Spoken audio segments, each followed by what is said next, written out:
There was a lot of action in the gold market this week after spending a record 41 consecutive trading days, not calendar days, but trading days above 2,000 without trading below it at all. Gold finally plunged below 2,000 on Tuesday. It dropped about $30 an ounce, and it was trading at about $19.90, a little bit lower, and it stayed at that level on Wednesday as well. But on Thursday, it got back above 2,000 and added to those gains today. So it closed the week about $2,013 an ounce. It was actually up about $1 or $2 on the week. And I think that this move below 2,000 could be the final shakeout for gold before it moves up to new highs. Now, the catalyst for that move on Tuesday was, ironically, the release of a hotter than expected January CPI number, meaning that the inflation numbers came out higher than the markets had expected. In fact, they probably expected good news. They probably thought that we'd get lower numbers than was expected, and instead it was the reverse. Now, I say it's ironic because gold is an inflation hedge. The point of buying gold is to protect you from inflation. It preserves purchasing power. It's a store of value. So it should be good news that inflation is worse than people expected, because that means there's more reasons to buy gold. But the way it's worked for the past year or so is the reverse. It's been higher than expected inflation news that's caused gold to sell off. It's when inflation comes out lower than expected that people want to buy gold. Again, why would that happen? Because it makes no sense fundamentally that that would be the case. Well, the reason is because every time the inflation numbers are higher than expected, the market expects the Fed to have to fight a little bit harder to win the inflation war. And it's that harder fight that gets traders to sell gold. In fact, I don't even think anybody decides to sell. I think it's already programmed into the trading algorithms. Anytime inflation news comes out lower than expected, these algorithms are pre-programmed to sell gold, to buy the dollar, because they think it means a tighter Fed, that it's going to be higher for longer, that we're going to have to wait a little bit longer for the first rate cut, and therefore that means gold's going to have a problem. But the markets still haven't figured out, and I think they will soon, that hotter than expected inflation doesn't mean the Fed just has to fight a little harder to win the inflation fight. It actually confirms that it's already lost. The idea that inflation is going to go down to 2% is farcical. There's no way that's going to happen, and I've been pointing that out. Yes, we went down from 9% to 3%, but that doesn't mean we're going to just glide down to 2%. If you look at all the fundamentals, everything points to higher inflation, a resurgent CPI. If you look at all of the factors that should have been influenced by higher interest rates, because the way higher rates are supposed to reduce inflation is by reducing demand. They reduce spending. They make it more expensive to borrow. And so you borrow less, you spend less. But none of that has happened. Government spending is off the charts. Budget deficits are soaring. The U.S. government hasn't tightened its belt because interest rates have gone up. It just keeps borrowing more. And the same thing with consumers. Consumer debt is at an all-time record high. Credit card debt is at an all-time record high. Even though credit card interest rates are at an all-time record high, that hasn't stopped the spending. And so nothing that the Fed has done is going to reduce inflation. The fact that the official rate has come down from 9% to 3% is not really a function of anything the Fed has done. It's simply the way the market has traded. Nothing goes in a straight line. But what really was responsible for the move down was the anticipation of all the rate hikes. That strengthened the dollar.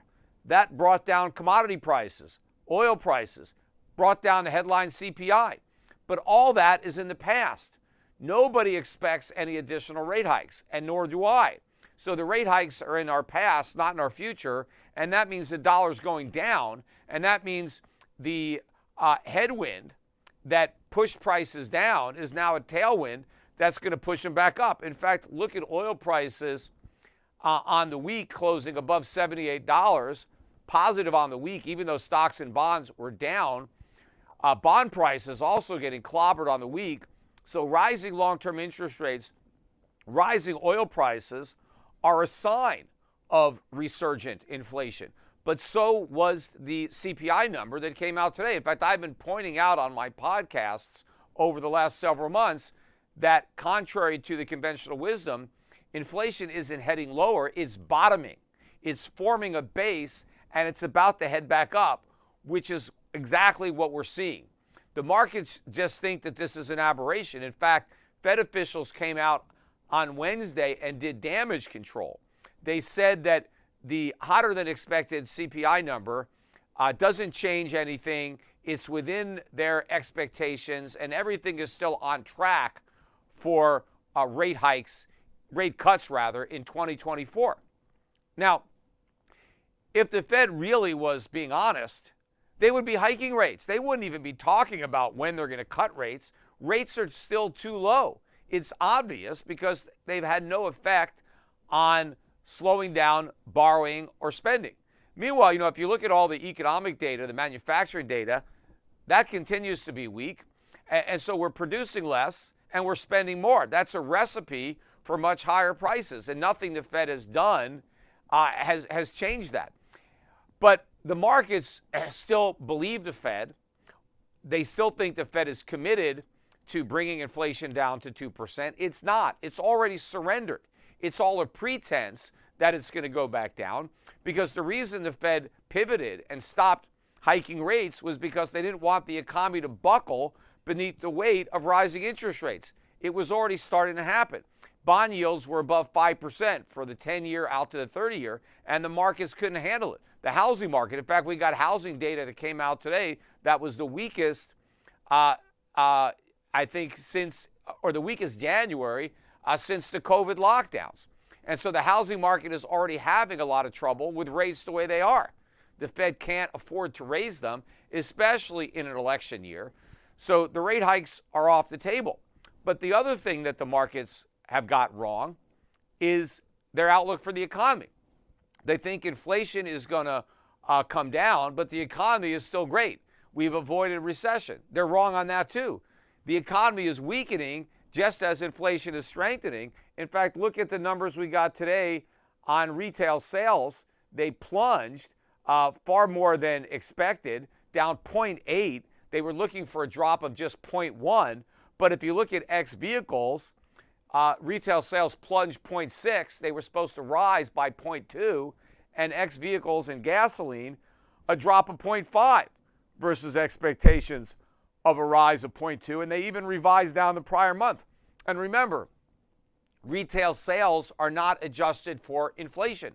So even though prices are going up, sales are falling. That means volume is really coming down.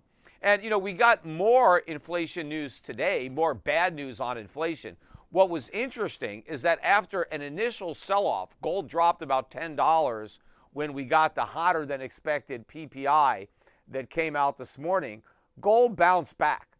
And the dollar, which initially rallied, again, the dollar does the same thing. When there's hotter than expected inflation, people buy the dollar. Why would you do that? Fundamentally, what inflation means is that the dollar is losing purchasing power. And so if the dollar is losing purchasing power faster than you thought, why would that incentivize you to want to buy the dollar? It's a reason to want to get rid of your dollars. But again, it's the anticipation of higher interest rates that is driving this trade. But the reality is rates aren't going up anymore. In fact, they're going to come down. Even if the Fed delays the official rate cuts, real interest rates are falling. Because if rates stay where they are, but inflation goes up, which is what it's doing, that means real interest rates are falling. And real interest rates are far more important for the price of gold than nominal. But looking at the PPI numbers, and this was even worse than the CPI, and the PPI is a leading indicator of the CPI, because generally producer prices rise first and then consumer prices rise later. And so this is more indicative of higher future CPI numbers than the CPI itself. And the monthly number was supposed to be up by 0.1. Instead, it was up by 0.3. The core number was supposed to be up 0.1, and instead it rose by 0.5. That is a big number. In fact, the beat in core month-over-month CPI, this is the biggest beat, meaning the most the core rose above what it was expected to rise. This is the biggest beat in 3 years. Now, that doesn't sound like a Fed that has succeeded in putting the inflation genie back in the bottle when the numbers are coming out so much hotter than expected. In fact, getting back to the consumer price number that we got on Tuesday, if you annualize the increase in the core in the month of January, it annualized out to 5%. I mean, that's more than double the 2% that the Fed is, in theory, targeting. Actually, this week we had a trifecta of worse than expected inflation news. We got import-export prices that came out yesterday. Now, not too many people even follow import-export prices. They talk about the CPI, they talk about the PPI, but these numbers are highly manipulated by the government. I like the import-export prices better because they're not adjusted. They are what they are. There's no hedonics. There's no substitution. And the expectations for January import prices was a drop of 0.1%. And the expectation for export prices was a drop of 0.2%. But what happened was both import and export prices spiked by 0.8%. That is a huge move in 1 month.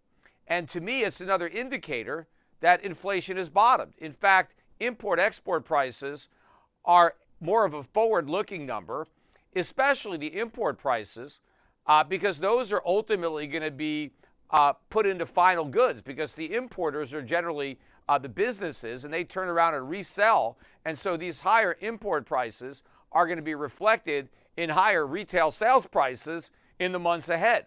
So this is more news that the markets are ignoring, that inflation is not bottomed. And in fact, the idea that we're going to continue to drift lower down to 2% is absurd. Inflation is far more likely to rise back to 9% than it is to go back down to 2%. So the markets still don't get this. The Fed, for whatever reason, still maintains its credibility. But I think the fact that the price of gold recovered quickly and managed not only to close positive on the day, but positive on the week and back above 2,000, even though we had all these higher than expected inflation numbers that have pushed back the expectation of when the Fed is going to start cutting rates. I think that's a very strong sign in the gold market. Of course, there was weakness again in gold mining stocks. They finished down on the week. They really got clobbered on Tuesday when gold went down because there's so much fear in the gold stock market. And I think that is a very strong contrarian indicator that we're at the bottom when so many people are fearful. In fact, Barrick Gold this week, which is one of the bellwether stocks, made a 52-week low on the week. Even though gold barely went below 2,000, you're talking about a major mining company where sentiment is so negative that it traded at a 52-week low. And I think another contrarian indicator on the week had to do with the rally in all these new Bitcoin ETFs, which rallied big and made new highs. And I saw a lot of people posting charts that showed huge outflows of the gold ETF, GLD, and big inflows into the Bitcoin ETFs. And they're trying to say that, see, everybody is moving out of gold ETFs into Bitcoin ETFs. Now, I doubt much of the money that went out of the gold ETFs actually went into these Bitcoin ETFs. I think a lot of these gold investors are throwing in the towel. It doesn't mean they're necessarily buying Bitcoin just because they're selling their gold, but I think the Bitcoin pumpers are trying to pretend that this is what's going on, although it certainly is possible that some of the money that went out of gold ETFs went into Bitcoin ETFs. My guess is most of it just went into money market or maybe into the stock market, but not into these ETFs. But I think the fact that you got this big rally, and I think the catalyst for the rise in the Bitcoin ETFs, first of all, they all dumped about 20% immediately after they were first launched.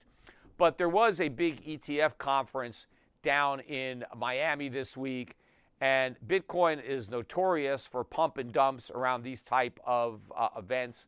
So I'm sure there was a lot of hype, a lot of pomp and circumstance about the Bitcoin ETFs. I mean, they were probably the talk of the conference, and so that probably caused a lot of people to buy and pump up the price. So my guess would be next week we'll see the dump following this week's pump.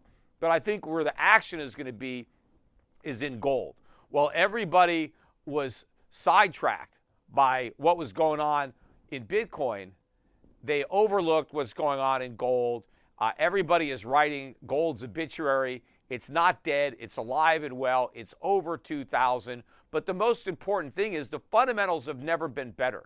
Not only do the charts look great for gold, but the fundamentals are fantastic because we're in a situation where we have inflation that has just bottomed at about 3%, is now headed higher, and there's nothing the Fed can do about it.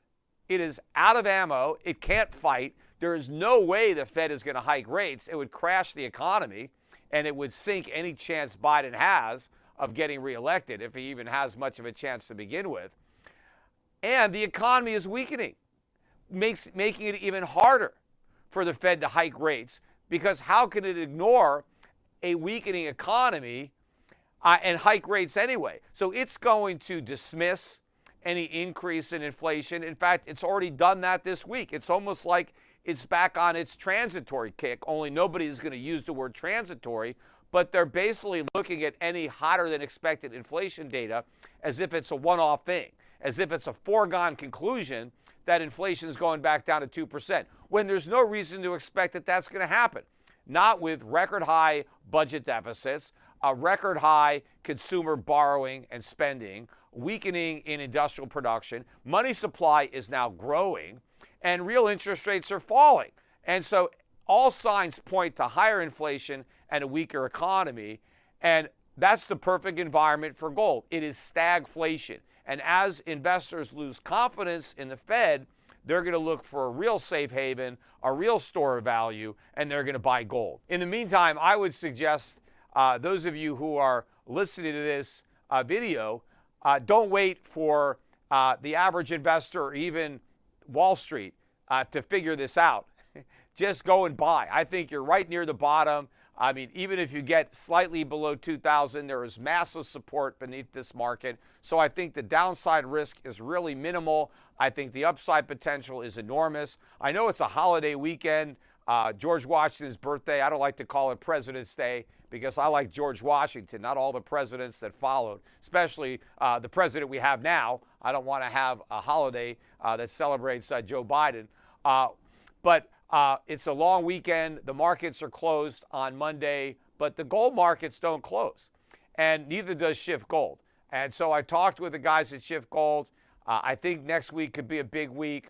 This was significant shakeout. So anybody who wants to buy some more gold or silver, you can contact Shift Gold. The representatives will be there. I don't know if it'll be 24/7, but they'll call you back. If there's nobody there, leave a message, send them a note. We can get your orders in. You don't have to wait for Tuesday to buy more gold and silver. And who knows? You know, one of these weekends, we're going to have a big drop in the dollar. We're going to have a big run up in the price of gold.